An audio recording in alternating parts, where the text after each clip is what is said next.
अच्छा डॉक्टर साहब, आपसे एक सवाल मेरा और है कि बाज होम्योपैथ डॉक्टर जो होम्योपैथ हैं वो दौरान हमल जो ये शरबत कफूर लेने से मना करते हैं।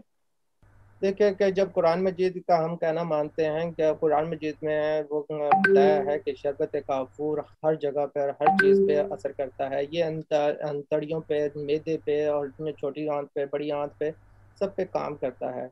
तो बाज़ ऐसे खबर जो होम्योपैथिक हैं वो इसको समझते हैं कि ये एंटीडोट करती है, मगर एंटीडोट किसका? इसका मिजाज सर्द होता है। अगर एकोनाइड आप देते हैं, मगर ये एकोनाइड के असर को ज़ाया नहीं करता, बल्कि एकोनाइट के असर को इन्हेंस करता है। यानी कि एकोनाइट ने अपना काम कर देना और इसने अपना काम कर देना। एकोनाइट गर्म और खुश्क होती है और ये सर्द और तर होता है काफूर।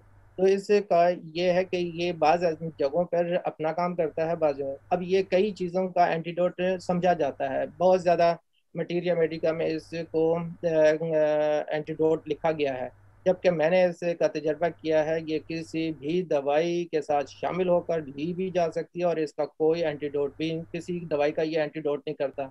इवन के बेलाडोना सर्द और खुश्क होती है, तो इसके बावजूद ये उसके साथ मिलकर काम कर देती है। तो इसमें कोई हर्ज नहीं है। तो उनका अपना तजर्बा होगा, जिन्होंने ये तजर्बा किया है कि भाई अगर वो सुनी सुनाई बात पे काम कर रहे हैं तो उनको मेरी तरफ से ये तंबीह है कि इसमें कोई किसी किस्म का साइड इफ़ेक्ट्स नहीं है। काफूर में 1 दिन के बच्चे को भी इस्तेमाल किया जा सकता है, कराया गया है।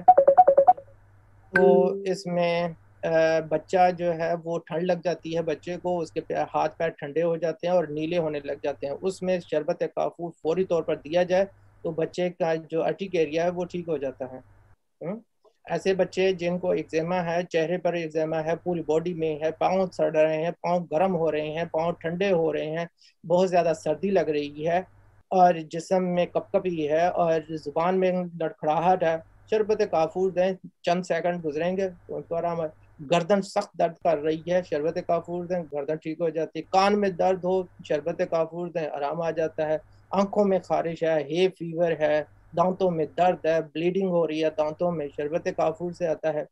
यह है कि ऐसा बुखार ऐसा बुखार जो ढीठ किस्म का, जो 6 6 हफ्ते तक किसी का बुखार नहीं उतरता, तो वो 3 दिन के अंदर अंदर ये हर हर 20 कतरे हर 2 घंटे बाद लेने से, जितना 6 घंटे लेते हैं, 12 घंटे लेते हैं, या आपका ऊपर है, ये बुखार उतार देता है। ठीक है? उसके बाद इसको नॉर्मल रूटीन में भी लिया जा सकता है और ये अंदर से तापन, यानी कि तापकारी, यानी ये ऐसे बैक्टीरिया जो अपने आपकी बॉडी में रहते हैं वो पेशाब के रास्ते ये निकाल देता है। ठीक।